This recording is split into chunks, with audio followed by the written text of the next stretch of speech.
오늘 일어나 자리를 정돈하라 이런 제목으로 함께 하나님의 은혜를 나누려고 합니다. 오늘 우리가 읽은 본문 9장 32절부터 35절에는 애니야라고 하는 사람이 등장합니다. 이 애니야라는 사람은 간단하게 설명을 드리면 중풍병으로 8년 동안 침상에 누워 있었던 사람입니다. 혹시 여러분 애니야의 성별이 혹시 뭔지 아십니까? 애니야가 남자일까요? 여자일까요? 네. 부끄럽지만 저도 성경을 연구해야 아는 것들이 있잖아요. 이름만 들으면 이게 남자인지 여자인지 모르잖아요. 우리나라 이름은 들으면 어느 정도 알지만 외국 이름이니까요. 더더군다나 저는 애니야를 성경에서 읽어봤지만 남자인지 여자인지 여태 궁금하지가 않았고, 그리고 제가 아는 한 청년은 여자 청년인데 이름이 오애니야예요. 그래서 저는 이 애니야가 여자인 줄 알았어요. 그런데 연구하다 보니까 헬라어로 남성 명사예요. 그러다 보니까 이 애니야는 여자가 아니고 남자입니다. 네.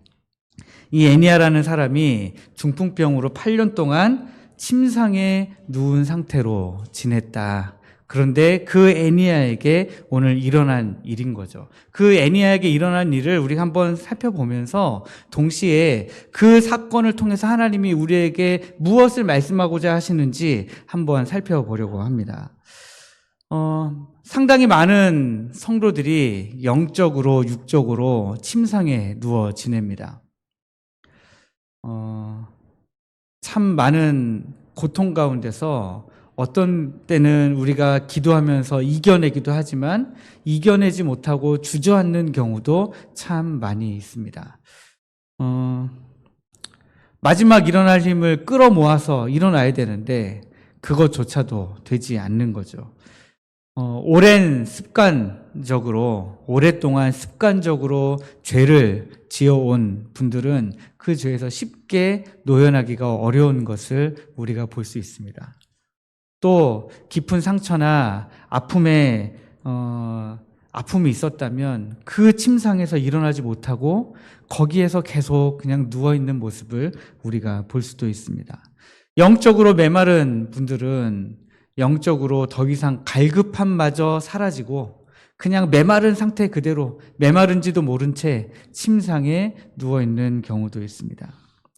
열정을 완전히 잃어버려서 예전에는 말씀만 하셨다 하시면 예전에는 내가 이렇게 하시는데 현재에는 그 열정이 다 사라져버린 것 같은 그런 분들을 만날 때도 있습니다.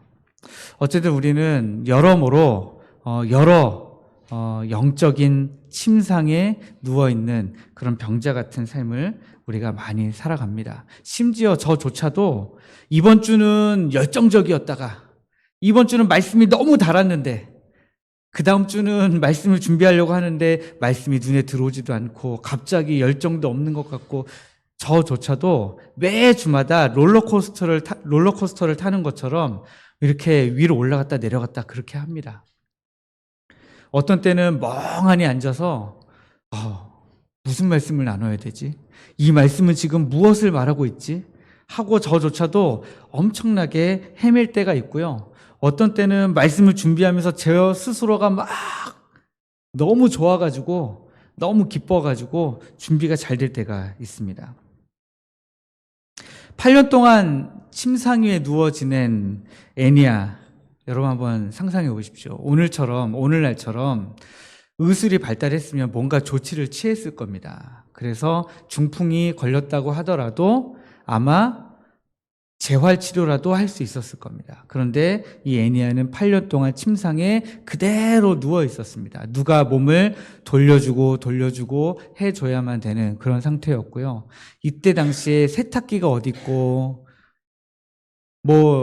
문명의 이기가 어디 있습니까? 그러니까 이 애니야는 정말 더러운 침상 가운데서 계속해서 그냥 누워 있는 것이 그가 할 수 있는 전부였습니다. 그래서 이 애니야에게 일어난 일은 단순한 육체적인 치유와 회복을 넘어서서 우리의 영적인 상태에서 우리가 이제 한계에 부딪혀서 아까 말씀드린 것과 같이 이제는 열정도 잃어버리고 완전히 메말라서 하나님 앞에서 그냥 영적으로 침상에 누워있는 것 같은 우리들에게 하나님이 무언가를 말씀하신다라고 하는 것이죠. 애니야의 이야기를 통해서 우리는 무엇을 배울 수 있을까요? 하나님의 애니야를 향한 하나님의 처방전은 뭐였을까요? 저는 그것을 세 가지로 살펴보려고 합니다. 첫 번째는 베드로가 애니야를 찾아왔습니다. 애니야를 만나준 거죠. 베드로가 애니야를 찾아갔는데 여기서 우리가 중요한 것은 애니야가 병을 낫기 위해서 베드로를 찾아가지 않았다라는 거예요. 저는 이 부분이 굉장히 마음의 은혜가 되었습니다. 우리가 베드로를 만나면 회복될 거라고, 치유될 거라고 알고 찾아가는 게 아니잖아요. 그런데 우리 하나님께서 베드로를 애니야에게 보내신 것이죠. 이것은 하나님의 은혜가 어떻게 작용하는지, 그 작동하는지 원리를 우리에게 보여줍니다.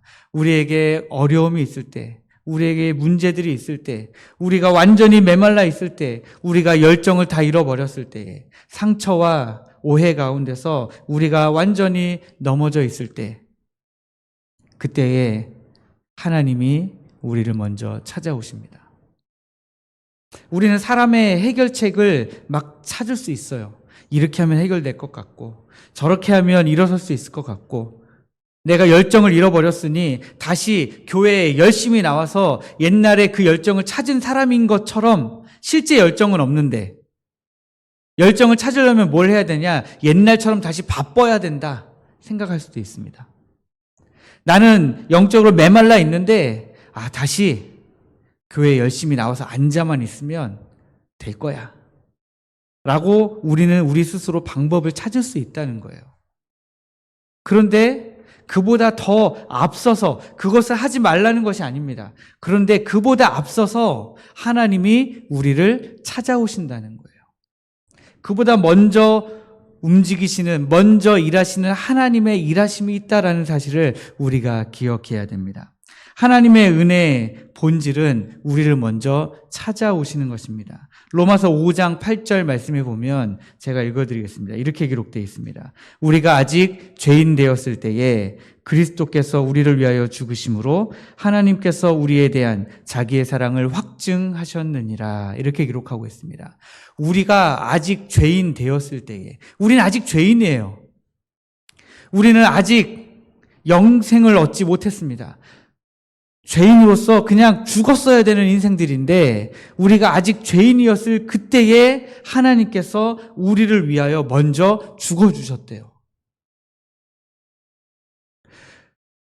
우리가 의인이 되었기 때문에 우리를 위해 죽어주신 것이 아니라 우리가 죄인이었을 그때에 우리를 의인으로 만들어 주시려고, 하나님의 사랑을 우리에게 보여주시려고 우리를 위하여 먼저 죽으셨다라고 하는 것입니다. 그게 하나님 은혜, 하나님의 사랑의 본질이죠. 먼저 찾아가시는 것, 먼저 찾아오시는 것, 그것이 바로 우리 하나님의 은혜입니다. 요한복음 5장에 보면 38년 된 병자가 등장합니다. 38년 된 병자가 베데스다 연못가에 앉아가지고요, 거기에 가끔 천사가 내려와서 물을 움직여요. 물이 평상시에는 움직이지 않는데 가끔 물이 움직인대요. 그 가끔 물이 움직일 때에 먼저 들어가는 사람이 낫는다라고 하는 거예요. 그런데 이 38년 된 병자도 자기도 먼저 들어가고 싶죠. 얼마나 들어가고 싶었겠어요. 그 베데스다 연못가에 앉아서 먼저 들어가려고 기다린 세월이 38년입니다. 먼저 들어가려고. 그런데 이 38년 된 병자보다 아무래도 더 안 아픈 사람이 더 빨리 들어가겠죠.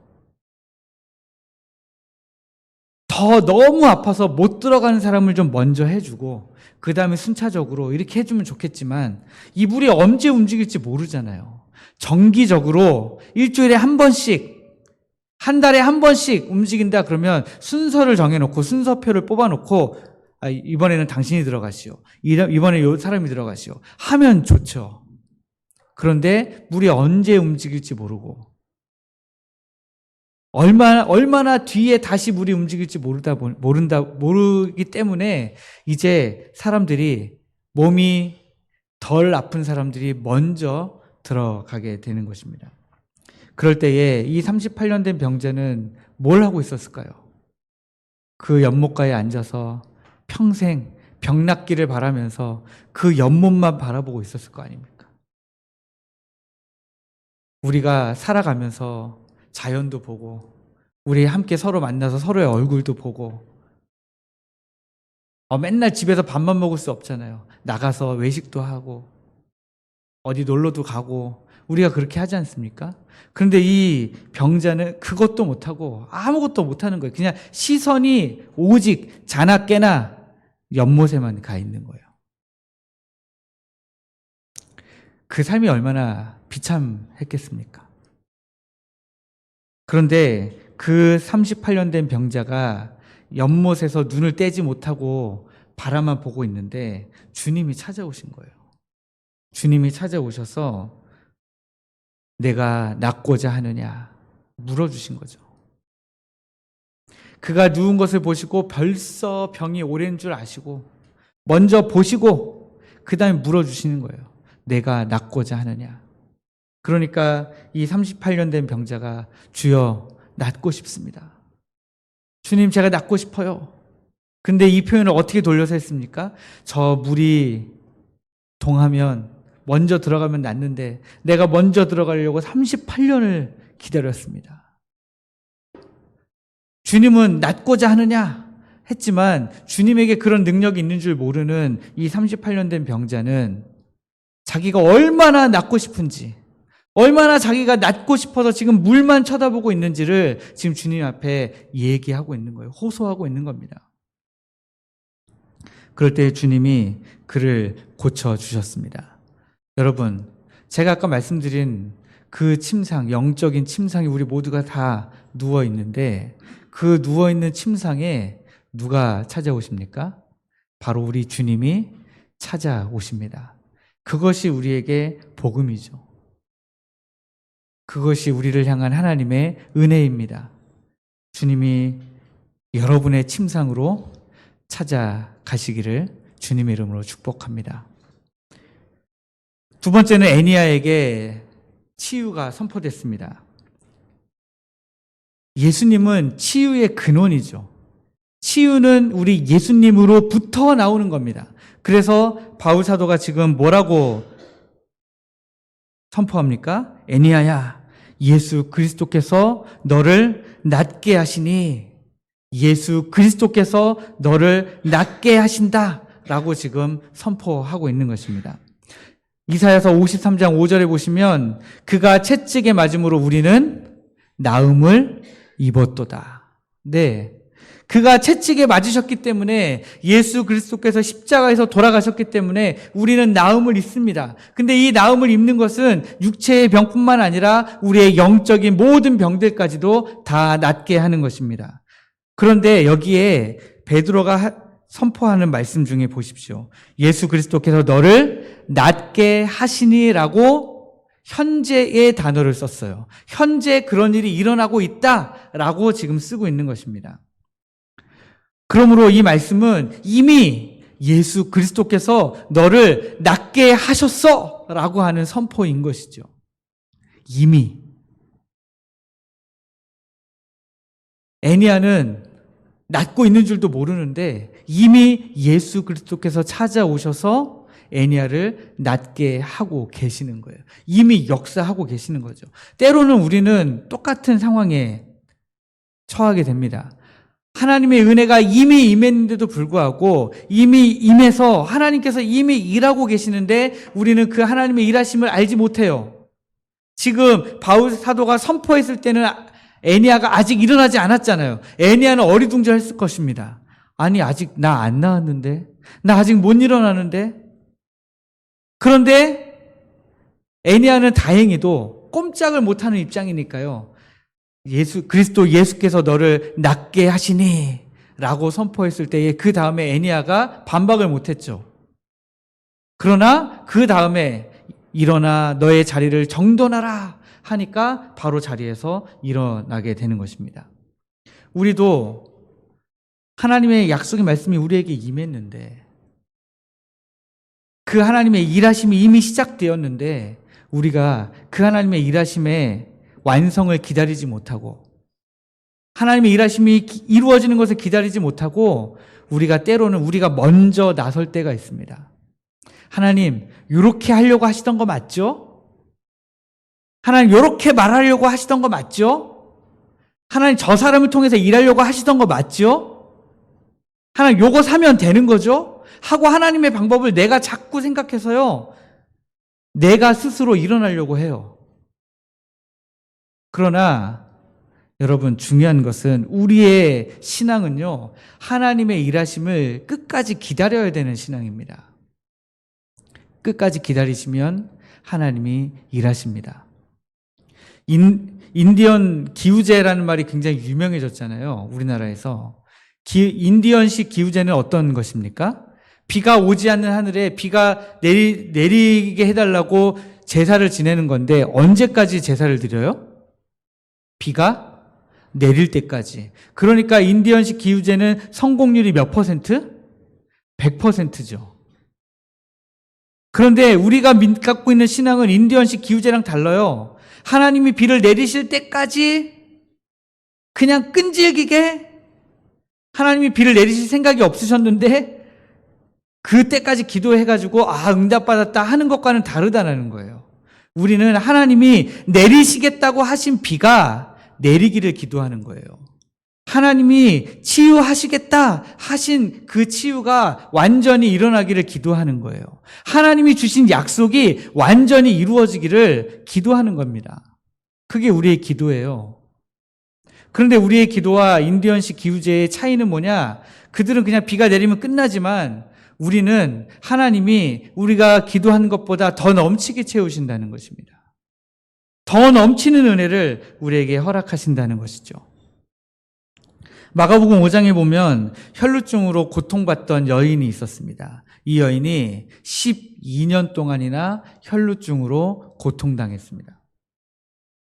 남자인 저는 잘 모르지만 여성분들은 이 혈루증으로 12년 동안 고통받았다 하면 어느 정도인지 아마 다 짐작을 하실 것 같아요.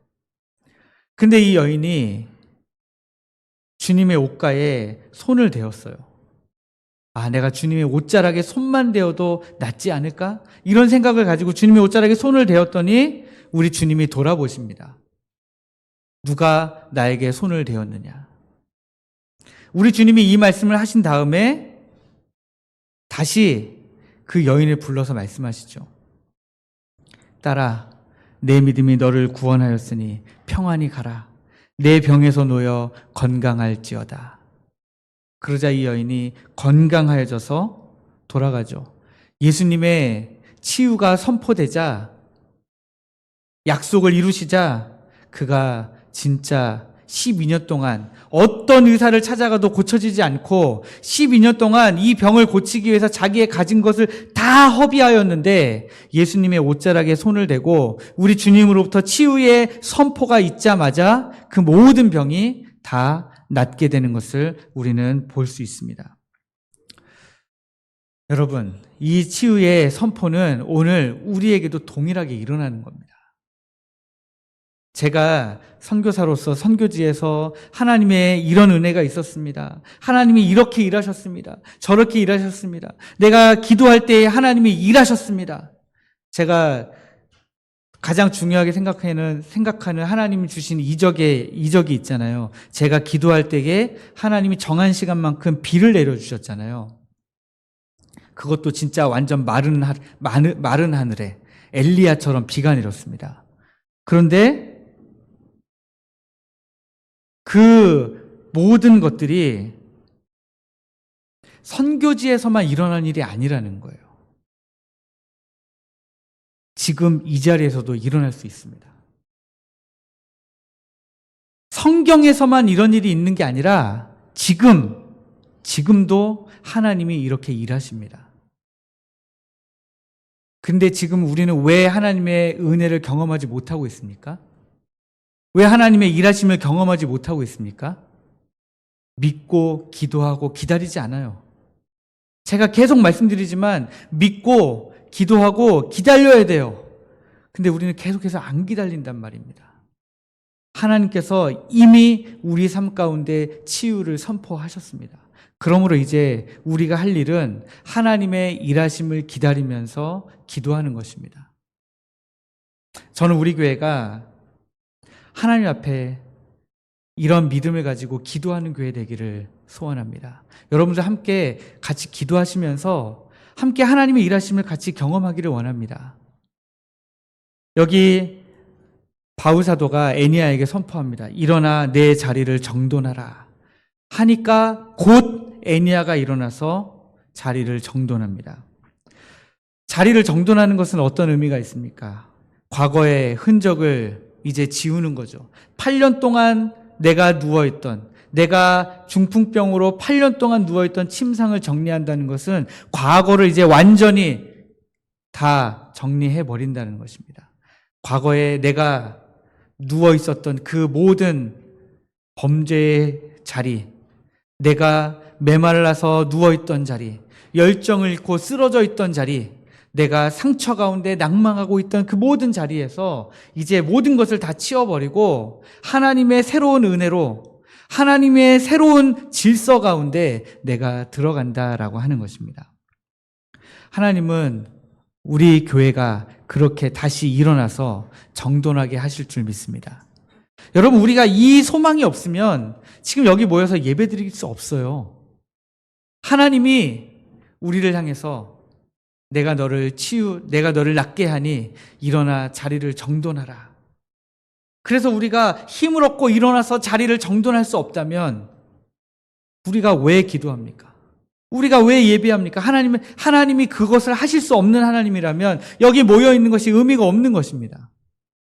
하나님은 하실 수 있는 하나님이시기 때문에 우리의 과거를 완전히 다 깨끗하게 정리하시고 새 수를 새 부대에 담으시는 하나님이시기 때문에 우리가 지금 이 자리에 모여 있게 되는 것입니다. 여러분, 우리 같이 이 하나님의 은혜를 경험하기를 원합니다. 여러분, 같이 경험하기로 결단을 좀 해주셨으면 좋겠습니다. 같이 새벽에 다 나와서 기도하시진 않아도 한 마음으로 같이 기도하시고 한 마음으로 같이 기다리시고 한 마음으로 같이 경험하시고 우리가 평생 하나님을 믿고 사는데 하나님의 일하심을 경험하지 못했다. 그러면 우리 하나님은 일하시지 않는 하나님으로 오해받으실 수 있잖아요. 우리 하나님 일하시는 하나님이신데, 우리 하나님 지금도 살아계신 하나님이신데, 전능하셔서 뭐든지 할 수 있는 하나님이라고 우리가 말로는 다 하는데 사실은 안 믿고 있다면 그 믿음은 정말 너무나도 불행한 믿음이 될 것입니다. 세 번째는 애니야를 통해서 복음이 전파되었습니다. 애니야 한 사람이 그리스도 예수로 말미암아서 치유와 회복을 경험했어요. 그런데 이 애니야라는 사람이 8년 동안 중풍으로 누워있는 것은 그 동네 모든 사람들이 다 알고 있었습니다. 룻다와 사론에 사는 모든 사람들이 이 애니야라는 사람이 누워있는 것을 다 알고 있는데 그 사람이 예수 그리스도의 이름으로 일어나 자리를 정돈한 것을 모든 사람이 듣게 되니까 아주 지역 전체에 좋은 영향을 미치게 된 것입니다. 애니야의 변화된 모습, 애니야가 치유된 모습, 애니야가 회복된 모습, 애니야가 일어선 모습을 룻다와 사론의 사람들이 다 목격하게 된 것입니다.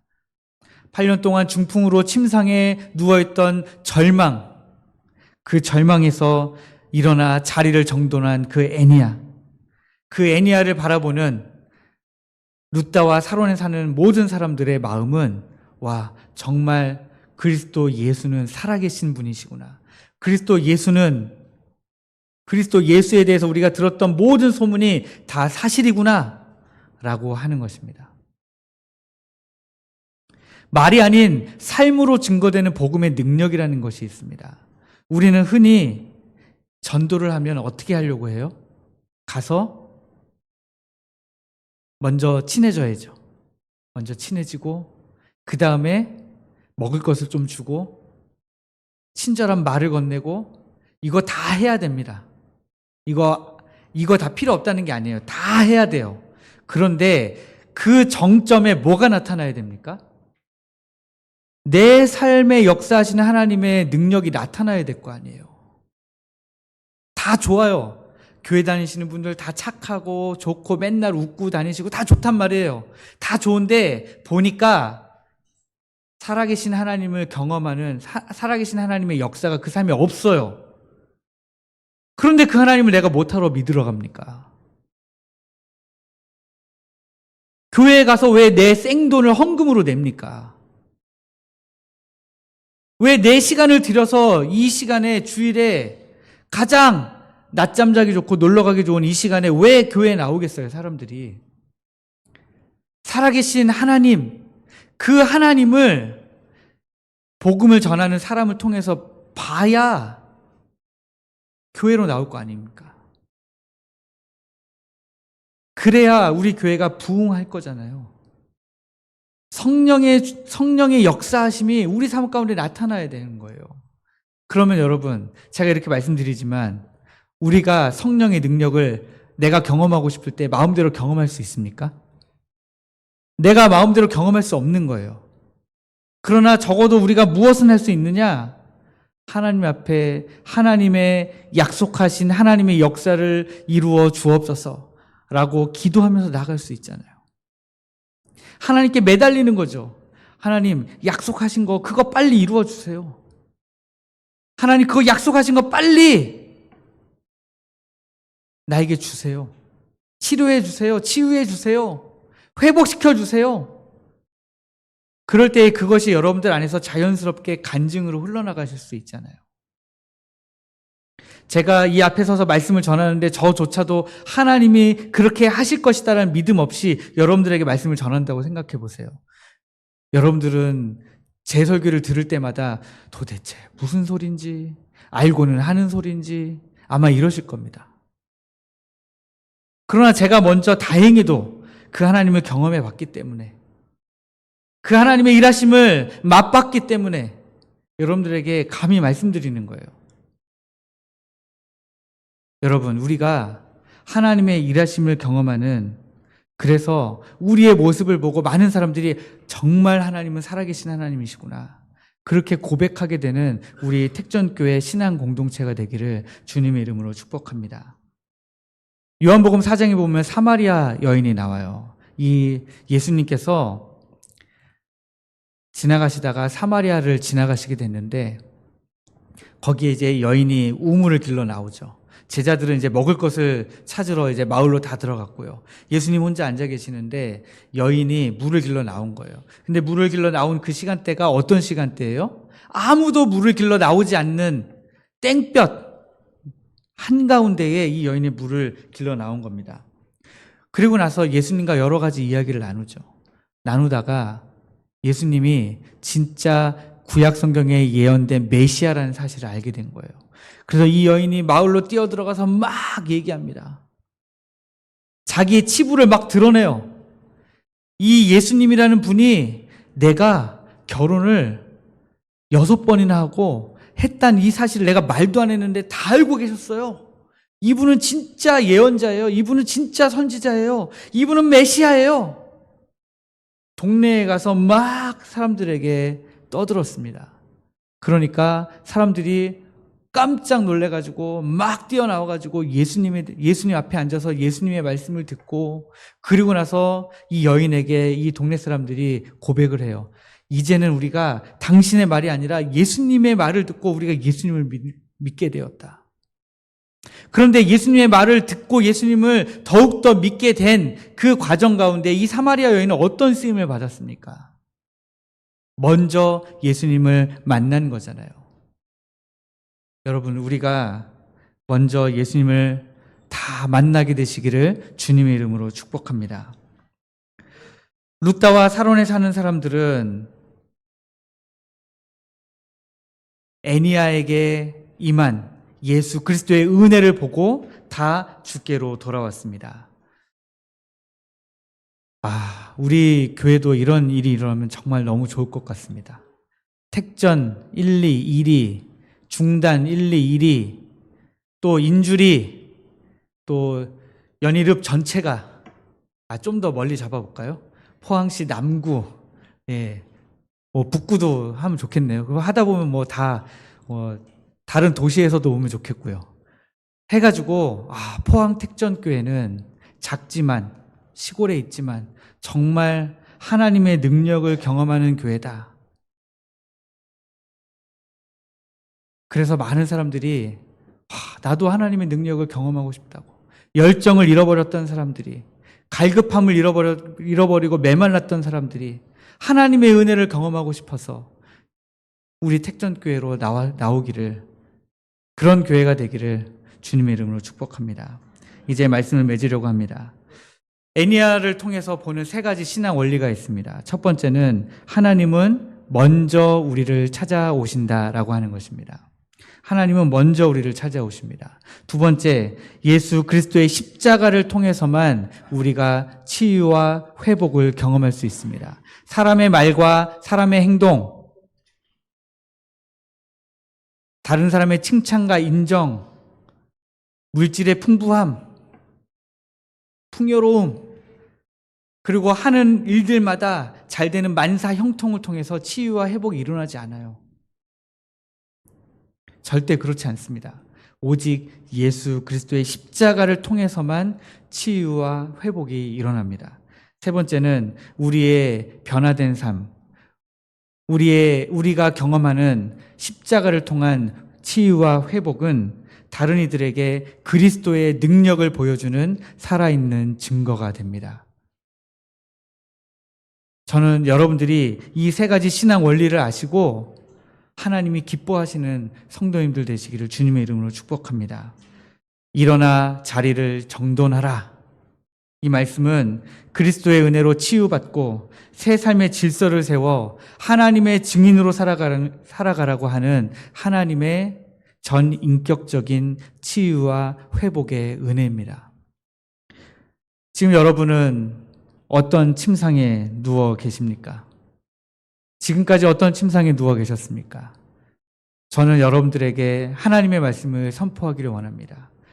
그리스도 예수께서 여러분들을 낫게 하시니 여러분의 누워있는 침상에서 일어나 자리를 정돈하십시오.